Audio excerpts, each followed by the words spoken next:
Hello, Duke Ike here. Today I want to talk about butt spikes and pole arms. I will right away add that a caveat that I never really grew up doing much with butt spikes on pole arms in my early SCA fighting experience. Um, and so the butt spike use that I like is what I've developed in the last year from a pommel strike with a longsword style method. And so I'm going to show you the two versions, one of which I don't use very much, and then the modified version that I like and use a lot more. So here we go. Okay. So, butt spike, right? Polearm, glaive, back edge, front edge, about 6 foot. The first style of butt spike attack is used, especially here in the mid realm, quite a bit by polearm fighters, and it's part of what they describe as those practitioners of polearm describe as smash mouth polearm, which I don't use. I am not a super huge guy, though I'm pretty tall at 6'2".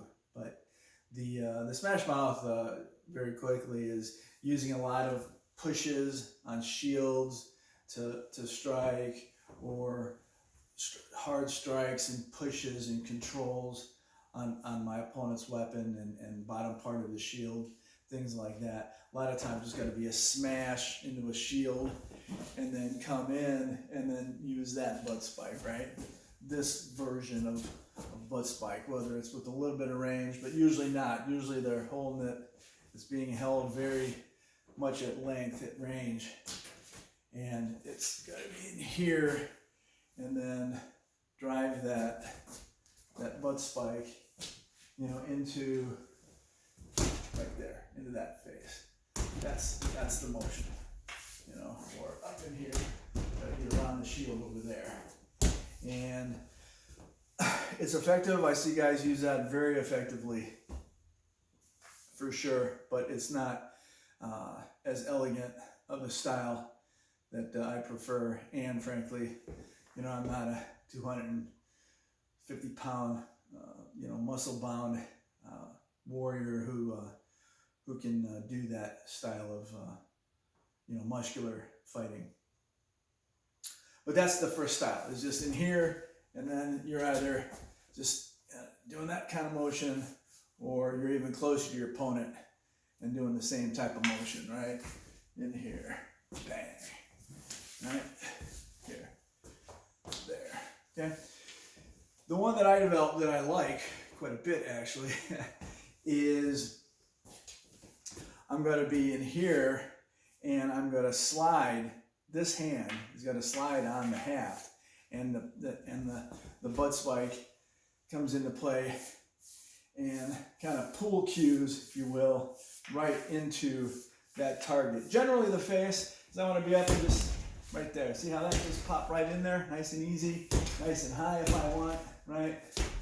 Really simple. The hand, the front hand, whichever one that is almost acting like a sleeve, or just a kind of a guide, or a gutter to kind of hold that, right? I'm going to have my hand closed, but it's very loose so that thing can slide really easy. So I might be in a guard, an advanced guard, and I might be using this guard, right? And right into a face, face, transition to a cut. And it's more at range instead of close in. Now, if I'm close, I can still do that, closer version, or here, or if I'm close and I'm backing out, into that style butt spike as well. So, butt spike, pole arms, and Dane axes. Hope you learned something. Let me know.